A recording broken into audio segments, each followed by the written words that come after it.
It's finally here, the big one. Princess Peach's Castle expansion set. For $130, you're getting 1,216 pieces. It's set number 71408. I'm going to have that number etched into my mind. A Lego set that I have also been waiting for so long for in my entire life. But it wasn't in this form that I thought I would get it in, but here we have it. So Peach, Mario, Luigi do not come with the set. It is just the things you can barely see in the full frame here. I'm going to kind of take this section by section a little bit just so I show everything as much as I possibly can. This angle is very deceiving in terms of how big everything actually is, but I'm going to get to that in this very casual review of Princess Peach's Castle. My name is Brian Saviano, BricksOBrian. So let me start with this section out of the way first. We're going to go through the whole entire experience here. You get to see everything that the castle has to offer. First things first, there's the front gate entrance that you can see here. There is Ludwig Von Koopa, Toadette, and a Bob-omb that's actually hidden right behind over here, but I'll get to that in a second. If you're familiar with Toadette from the Toad's Treasure Hunt, her legs rip off of her body, which is not what's supposed to happen. But Toadette is a character that was previously fairly rare. Again, it was only in that Toad's Treasure Hunt set. You can see here, Toadette is back once again in all of her glory, just like kind of from Super Mario Odyssey. So that's kind of cool, seeing Toadette be part of Peach's Castle, where otherwise she wouldn't be. Not really. Ludwig Von Koopa is another one of the 3 Koopalings that come as part of this wave of Lego Super Mario. Again, functions identically to the other Koopaling, even though there is a unique tile on the back. So you could play with each of the Koopaling all right in a row and scan them no problem. I really like how his hair is constructed, actually. That's pretty swanky, pretty fluffy indeed. So yeah, like, okay, we're just gonna leave him there. You're gonna take a nap. Take a little nap. So you'll notice that the warp pipe over here, it's yellow, and you're like, oh, is it a 30-second timer? No. It is a Princess Peach's Castle specific warp pipe that is yellow on the inside, and then if I can grab this correctly, on the inside, you see there's a different warp pipe. It's a different pattern, trust me. So by me scanning the Princess Peach warp pipe right here, you can hear the castle lobby music from Super Mario 64, and that's the theme that plays instead of the typical Super Mario Bros. Theme that you're familiar with the other warp pipes that start the game. So there's that. That's pretty cool. In terms of play functionalities, Ludwig is supposed to fall off of this cloud over here, so you can do that, but like you can spin him off like this, and he flies off that way. Destroy him just as if he were any other Koopaling. 1, 2, 3, 4, 5, 6, 7, 8, 9, 10,000. There you go, there's some coins. So talking to Toadette, well, it's supposed to be Toadette, at the very front of the bridge there, scanning that tile is the same thing as scanning Toad. So hi, and then that's that. If we flip this whole thing around, which is going to be a process in of itself, I'm going to take apart this section here. It's a very, I'll say this right out the gate, it's a very big surface area set, which definitely is in its favor if I were to have any positives about this, regardless of anything else. So flipping it around toward the back here, you can see the interior of Peach's Castle, which is super impressive when you're looking at it like this. But as you dive deeper, you'll see kind of the details. There's a bowl of fruit. That fruit's back, baby. Same way it functions as the other sets, where eating it gets you some coins eventually. And then the grandfather clock, the time block.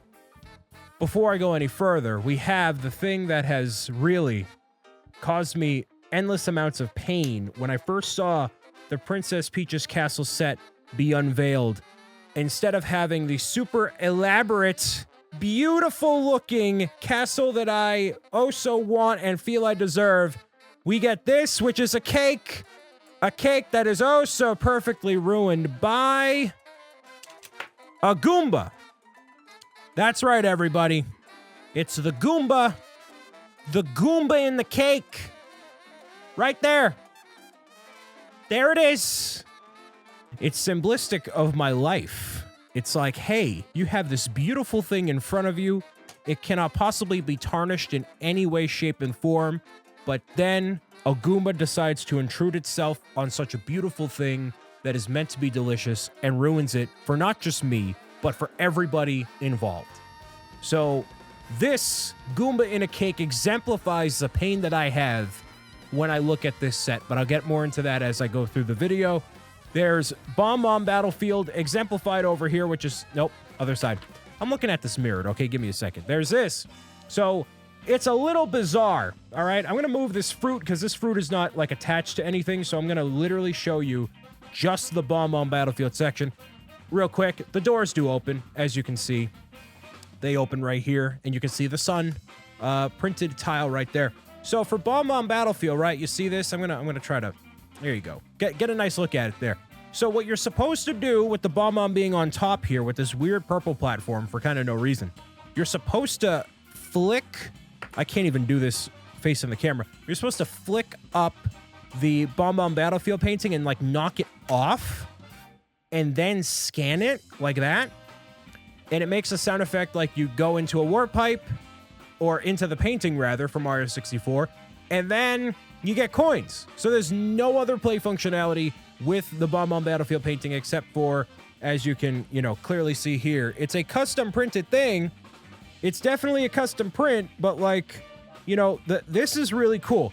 This is great. You see that printed thing? That's also great too. But like, that's it. That's all you do with it. There's no like Bob-omb Battlefield music or anything like that. So, there's that. The Bob-omb, again, functions just like any other Bob-omb. You try to hit the bomb as quickly as you can in like a 5-second period before it explodes and you potentially go dizzy and can't redeem any coins for quite a period of time. So it's supposed to look like that. I mean, does that represent Bob-omb Battlefield? Of course it doesn't. But, it does the best it can with the Super Mario Play system, I suppose. So there's that over there. Give you a singular look at this. There's a time block, so obviously it doesn't do anything if you don't start a level. So that's great if you're going through Peach's Castle and you feel like you need more time, which, spoiler alert, you don't. And I'll tell you that in a moment here. The Peach's Castle warp pipe is a 60-second timer. So it is not a super short timer by any means, but it's meant to be so you can take down the boss battle, which you kind of got a little sneak peek of there just a moment ago. So what's really cool here is you can see the Peach's stained glass right up there at the very top of the castle there. That is a translucent window piece with a custom print for Peach's likeness in the stained glass, which is super cool. So that's a printed part. Very excited to see that. And really all the printed parts in here, the sundial on the floor, the Bob-omb Battlefield painting, and especially this makes me happy. And I feel like this would be the same scale glass window that a Ultimate Collector Series Princess Peach's Castle would be. So maybe they use the same thing. I don't know. The backdrop here, this letter, is a notice from the Treasury of the United States. So the government's giving me money, or I owe them tens of millions of dollars. I have no idea. So what you're supposed to do is go up onto the throne. You're like, oh, this is so cool, right? Peach kind of sits on her throne right there. And there's like a little winning chime. Then she gets some extra coins by sitting on the throne. But there is a boss battle. Ooh, there's actually like a cranking sound as she's moving around here. So that's pretty cool. What you're supposed to do is take Peach to the very front right here. And then pull this whole mechanism forward. And you'll see that on the other side is Bowser. So there is a Bowser boss battle that is triggered by pulling forward on this whole entire device. And you might be like, oh, how do I defeat Bowser? Is it super difficult like in the Bowser Castle? No. What you do is you hit these armchairs right over here, these things. So by hitting those one time, it knocks Bowser to the ground, defeat Bowser, just like he were like any other Bowser, like 10 times whatever, and that's it. So by comparison of like the Bowser Castle, this is super easy to do, like overwhelmingly easy to have a boss battle. And especially when you compare that to the Bowser Airship that came out last year, that was a 3-part boss battle with the hand. There were the 2 masks that fall apart. There's different hidden enemies. There's Kamek. There's all these different mechanics happening. But for Peach's Castle, it's literally just as simple as flicking one of these armchairs and it launches Bowser forward no matter what. Like there's no way you're missing any one of these armchairs to launch him forward. And you kind of saw it in the beginning there. Even if you spin this thing around, he could fall forward on his face and then he's down anyways. So in terms of play functionality, that's very disappointing. because I wanted a more in-depth boss battle, considering this is the most expensive Lego Super Mario set out there. This is $130. It's got 1,200 pieces to it, so I was hoping for a more in-depth Bowser boss battle than this, but we don't have it. So that's the thing, is like, man, I really wanted an Ultimate Collector Series Princess Peach's Castle, and I can't judge this set for what it's not. I have to base it on what it is, and it is an interactive playset, which does accomplish what it wants to. It having multiple characters that are worthwhile to have. It has the front entryway to Peach's Castle and all these different play functionalities that make it enticing at $130. But if the main driver here is that this is going to be a boss battle, you get a more satisfying boss battle out of more cheaper sets, more, as they say in the industry, cost-effective sets. So instead of paying $130 for this castle, you're paying $100 in the Airship or the now retired Bowser Castle and getting a more in-depth boss battle. So when the focus is on play and not on displayability, that's a little bit lacking. And in terms of displayability, it's not really displayable because I can barely fit this on my front desk area where I type on my keyboard and everything else, right? So if I wanted to put this on my shelf, forget about it because it's way too deep to put anywhere. And when you're looking at it from this angle here, it doesn't look quite filled up. These castle walls could have been a little bit taller. These could have been a little bit taller to just add more elevation to the whole thing. What's really lacking also is there's no play functionality up here at all. Nothing is supposed to go up here. It's never demonstrated on the box or in the instructions, so it's just kind of there. So this is all fine and dandy, but when it doesn't succeed as much as it should as a play set, and it also doesn't succeed as much as it could as a display set, then what is this really solving as a Lego set? And that's where I really get even more disappointed, because I'm like, man, I don't get the castle I want, or the castle that like could have been either.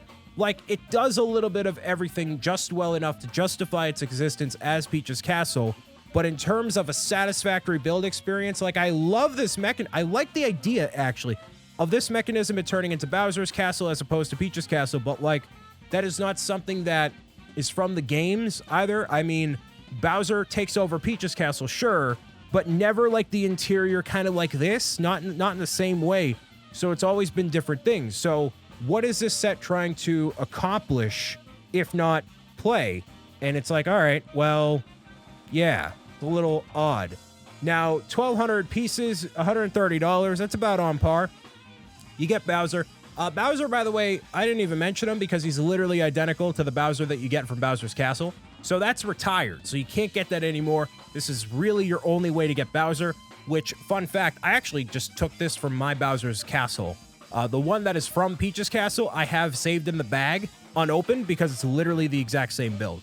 And I know that for a fact because I've seen the parts list and I know that it's identical. Functionality is identical, everything. So if you already have Bowser, then, you know, that's a little bit of a detractor for you. You got two Bowsers, that's pretty cool. So in terms of the set, I think that you get enough out of $130 to have a Peach's Castle. It's cool if you like the play system, but like, this doesn't exemplify everything that Peach's Castle is for me.